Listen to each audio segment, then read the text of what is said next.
often, so it's sunny more often, That's right? right. No doubt. Very Exactly. good. Well, Dr. Weidner, I know it is levy time for school districts, and while some people may find this conversation not as exciting as other things, obviously the levy very important to school districts. How about the levy for this year?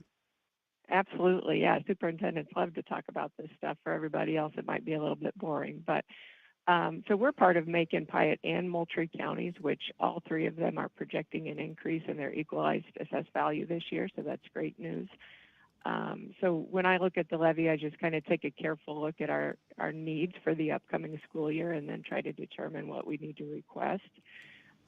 This year's a little different, though, for school districts because we're entering the last year of the COVID relief funds from the federal government. So as you know, districts were able to use those funds in different ways. Cerro Gordo used the bulk of our most recent COVID relief money to fund our big HVAC project at the junior high school. So we used not only the COVID relief funds, but also some of our sales tax money to improve the indoor air quality and environment at the junior high. And that project is just wrapping up now. However, we also use some of that COVID relief money to pay for interventionists and summer school and teacher salaries, educational supplies. So the absence of that COVID relief money is going to impact districts in different ways depending on how they chose to spend those dollars. But that'll definitely be a consideration for all the superintendents in this year's tax levies as we move forward. Yeah, yeah. Um, Go Go ahead. I'm ahead. sorry. We do use a balloon levy in Cerro Gordo just to make sure that as the EAV goes up, that we capture the additional dollars that the district would be entitled to. So we do have our truth in taxation hearing coming up on the 20th during our regular board meeting. What is a balloon levy? So basically, it just means that we increase that amount that we ask for in order to ensure that if the EAV or the equalized assessed value goes up, that we capture that because most of our funds are limited by a tax rate amount. So if we don't ask for enough, then we won't receive the amount that the district is, allotted to get. Gotcha.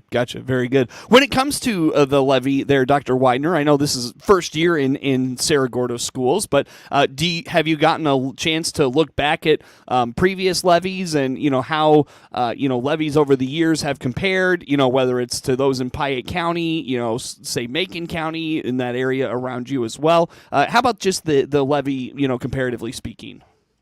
Sure. Yeah. So we've kind of stayed consistent this year with what Mr. Robinson has levied in the past. And so what we're trying to do is kind of keep that balancing act of making sure that we ask for enough money to, maintain a good fiscal position for the district and take care of what we need, but also to respect the taxpayers and make sure that we're keeping that tax rate steady. Why is that important to keep that tax rate steady and consistent?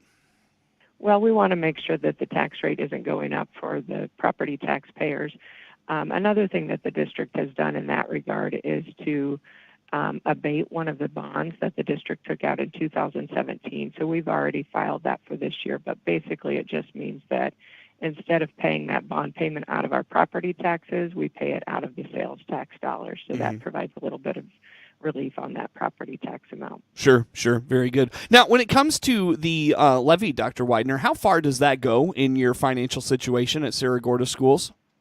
It's really important to us here. That's basically our big source of funding. So taxpayer dollars are a big part of how we function at Cerro Gordo. We do get some other sources of revenue from the federal government, like I mentioned, COVID relief, but we also get Title I dollars, which is federal grant, and a couple of others, a little bit of CPPRT money, and then, of course, the evidence-based funding from the state. But for this district in particular, our tax dollars are very important. When it comes to other sources of revenue, I know I've talked with some Piatt County schools about the CPPRT dollars. You mentioned that, the corporate personal property replacement tax. Like, what's the breakdown of revenue in your budget? You talked about the local dollars. Those are, obviously, if you can rely on those, that's the preference, right? State dollars at one point weren't coming in as not only advertised but as timely as other revenues. So just how about the local dollars and the breakdown of how, what that budget looks like there in Cerro Gordo? Sure. Well, Seth, I don't have the percentages right here in front of me, but like neighboring districts like Monticello get a huge chunk of their revenue from CPPRT, and Cerro Gordo, it's a much smaller amount. So we're kind of a more traditional school district in the state where our local tax dollars really kind of foot the bill for us, and we do get some from the state based on that evidence-based funding model, but we are looking at mostly local property taxes. Yeah, for sure. Very good. Very good. Well, Dr. Weidner, when it comes to it's interesting with budgets, particularly school budgets. A lot of revenues have to go to certain places, and there's not much flexibility sometimes when it comes to those. Speak to that a little bit about the levy, where those dollars can go specifically, how you are able to use them. What does that look like? Sure. Well, the bulk of our spending will be in the education fund, so that's where we pay for teacher salaries and for everything related to instruction. And really our salaries in general are the biggest expense for the school. We are looking at some other additional expenses and projects for the upcoming year. Specifically, we're looking at a roof project in our junior high school addition. It's likely that roof will have to be replaced. So the district we applied for the school maintenance project grant in November, and we should hear back on that soon. But basically, if you get this grant, the state pledges $50,000, and the district has to plan to expend $100,000 to get a school maintenance project done. So our junior high addition needs some roof work and also some tuck pointing for some water infiltration issues. So that'll be the next thing that we need to focus on. Very good. Very good. Well, Dr. Weidner, as it relates to just the budget in general there in Cerro Gordo, again, our guest on the phone today, Dr. Emily Weidner, Superintendent of Cerro Gordo Schools. Just your overall thoughts on the budget there in Cerro Gordo. How are things shaping up, and what do they look like right now? What would your assessment be? Well, Mr. Robinson, the previous superintendent, left the district in great fiscal shape, so our fund balances are good. The facilities are in wonderful shape. They've done a lot of construction and a lot of good maintenance projects over the years. So we're sitting in a good position in terms of our fund balances and our spending for this year, and just intend to make sure that we're continuing to be fiscally responsible and taking care of our facilities. When it comes to the future of those facilities, you mentioned there are some things on the horizon. What's like in terms of just planning for those? Is there an effort to plan for what the Cerro Gordo schools need in terms of the facility itself? I know you've had a massive renovation in the last several years as well. That's probably gone a long ways. Just speak to planning and how that impacts the budget, as you think about updating your facilities and make sure that they are, where they should be for the 21st century learning environments. Absolutely. Well, like I mentioned, we're in great shape in terms of facilities, and everything has been updated pretty consistently in the last 20 years or so. We do have to look at the boiler system over at the elementary school. That most of that building is relatively new, but we're going to need to look at that in the future. We're also interested in looking at some updates around our athletic facilities outside in terms of our press box, our concession stand area.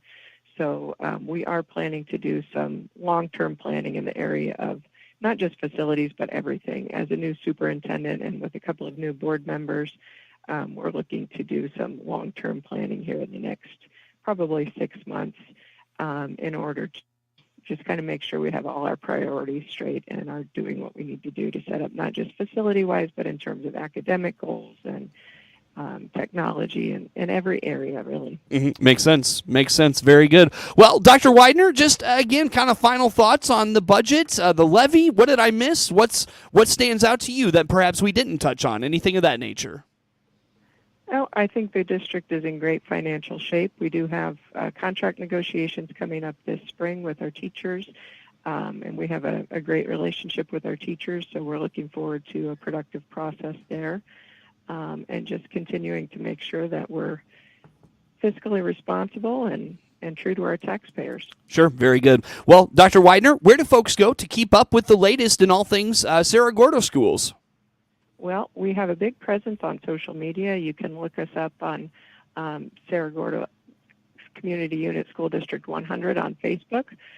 We also have our website, which is cgbroncos.org. Very good. Dr. Emily Weidner is the superintendent of Cerro Gordo Schools. My guest on the phone will take a time out here. Talk more with Dr. Weidner coming up on the WHOW Morning Show. WHOW. This Miller Media Group radio station and our online daily newspaper, DeWittDailyNews.com, have got winter weather covered. With our exclusive event delay software, closings and cancellations are posted instantly when received, 24/7, and also air every 10 minutes during applicable times. And find out the latest road conditions at the road conditions icon on DeWittDailyNews.com. Whether online or on air, we've got you covered. If you're looking for a healthcare provider that truly cares about you and your family's well-being, the SIU Center for Family Medicine is now accepting new patients. They're available to help you live your healthiest life. Regular checkups with a healthcare provider can be the key to a healthier you. Take charge of your health and join their caring community of patients. Call 217-735-2317 or click their icon at DeWittDailyNews.com to schedule your first appointment. At the SIU Center for Family Medicine, they're not just your healthcare providers, they're your partners in wellness. Hey, this is Todd Gleason from Illinois Extension here with a time change for our daily market report on WHOW. You can now catch our daily review of the commodity markets at 5:06 on all of WHOW's many platforms. You'll still hear all of our commodity analysts and weather professionals each afternoon, but at a brand new time. And you'll still hear the weekly wrap-up of the commodity markets right here on WHOW when Commodity Week airs Saturdays at 8:30 a.m. Remember the time change for the daily closing market report on WHOW at our new time, 5:06 p.m. weekdays. Find out how you and your family can save up to 40% on the meat, produce, and grocery items you use every day by clicking the Clinton Save-A-Lot icon at DeWittDailyNews.com. Peterson Insurance Services in Clinton is a 2014 Pekin Insurance Illinois Agency of the Year. Jay Peterson here from Peterson Insurance. Find out about Pekin's auto, home, or life insurance by clicking on our icon at DeWittDailyNews.com.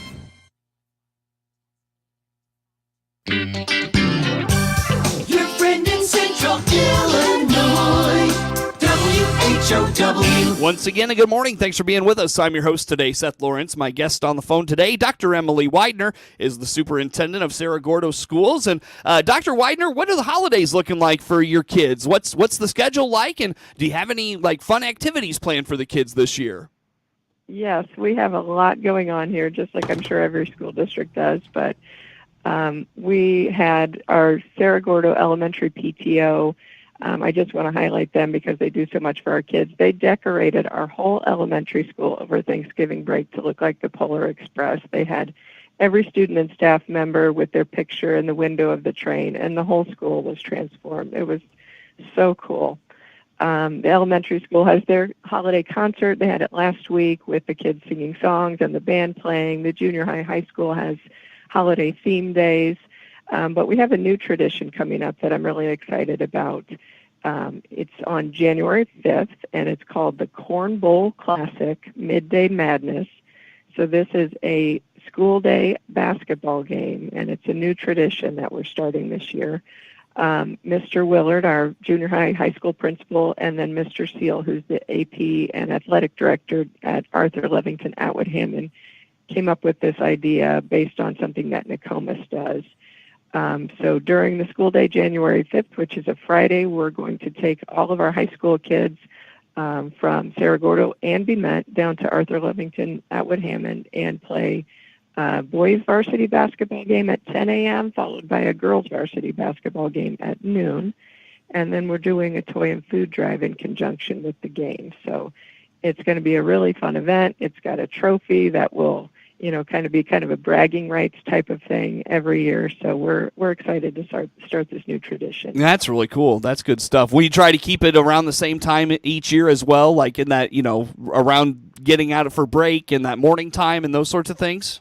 Yeah, I think early January on a Friday, and then we'll switch next year to Cerro Gordo Bement and then back to Arthur Levington Atwood Hammond. That's fun. Cool. It'll be a fun event that we can get the bands involved and the cheerleaders and just, kind of have that community involvement, and of course, the general public is encouraged to attend as well. Yeah, very good, very good. Well, that's going to be a lot of fun, and look forward to kind of the tradition that creates as well. I mean, that's great stuff, starting new traditions there this year. Yes.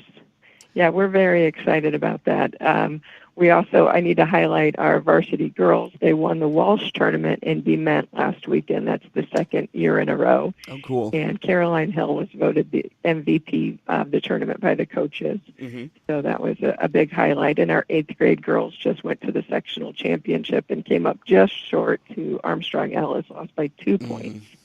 But they had a great season. Still bodes well for the future, right?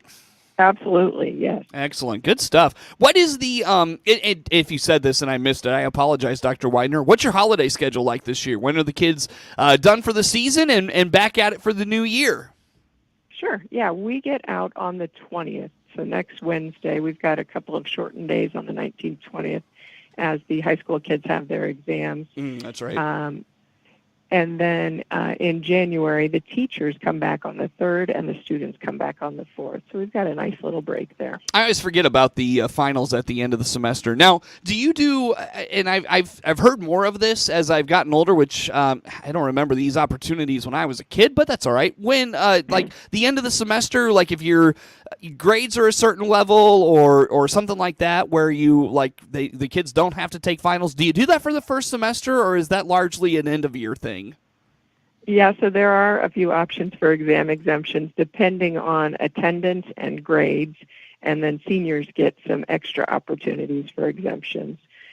So they do, we kind of try to incentivize attendance and good grades in order to get those exemptions. Sure. Awesome. Good stuff. Well, that's coming up. Can't believe we're already at the end of the first semester. That went awfully quick, I feel like. So, yes, it did. Yeah, it did. Dr. Weidner, so let's talk a little bit. I know you were telling me before we got started, the Volunteer of the Year was awarded at your school board recently. What's going on here? What's this all about? Sure. So, yes, it was a very happy surprise at our November board meeting. Amy and Serena Thronberg signed up to speak in the public participation, and they run a local charity called the Lord's Storehouse. And they came and presented the school district with Volunteer of the Year award because our students and staff have volunteered to stock shelves, unload deliveries, and just volunteer in various ways.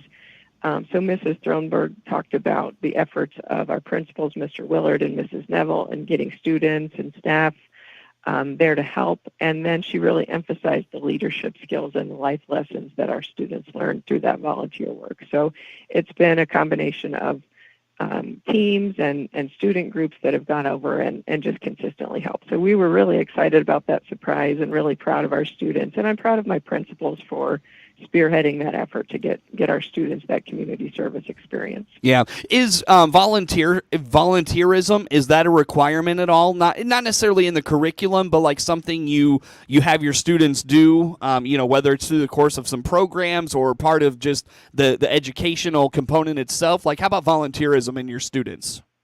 Yeah, we do have community service that our students are required to do. So this is, just a way that we help make sure that we get our students active in the community and give them the opportunity to give back. And I think the students really enjoy it.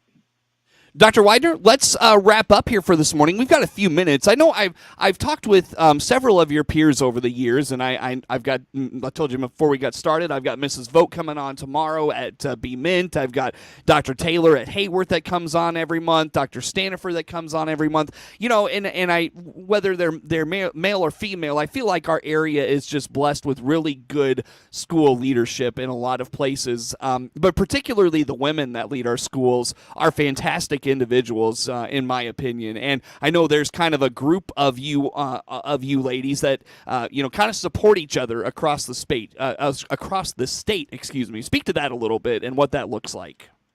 Absolutely, we do have a strong group locally of women who are superintendents who support each other. But I've also joined an organization or a group called the Elevate Cohort through the IASA, which is the Illinois Association of School Administrators.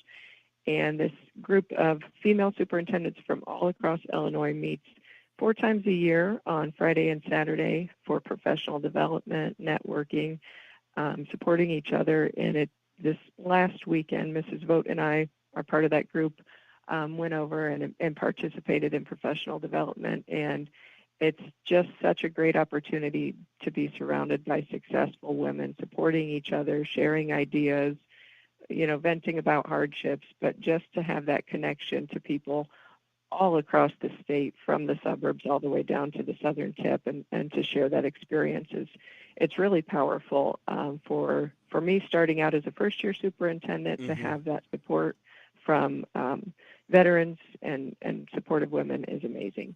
I feel like I would get into that environment, whether it was a group of men or otherwise, and I would just look around and think, gosh, these people have accomplished so much, and I've done nothing. I don't belong in this group, I would feel overwhelmed a little bit. How do you feel it, kind of being a first-year superintendent and, being with people that I'm sure you know well and respect very much? What's that like for you? It's very inspiring. I'm definitely kind of awestruck, but they make you feel very comfortable and very welcome. And everybody was in their first year at some point, so I think they give you some extra TLC to help you get through it. And everyone is very careful to say, hey, call me if you need anything, if I can help in any way. And so it's just great to have that extra layer of support. Very good, Dr. Weidner. I hate to do this to you, my friend. I have to let you go. Dr. Emily Weidner is the superintendent of Cerro Gordo Schools, my guest. Network News on the way. WHOW. With SRN News, I'm Rich Thomason. Looks like we will not be hearing from Donald Trump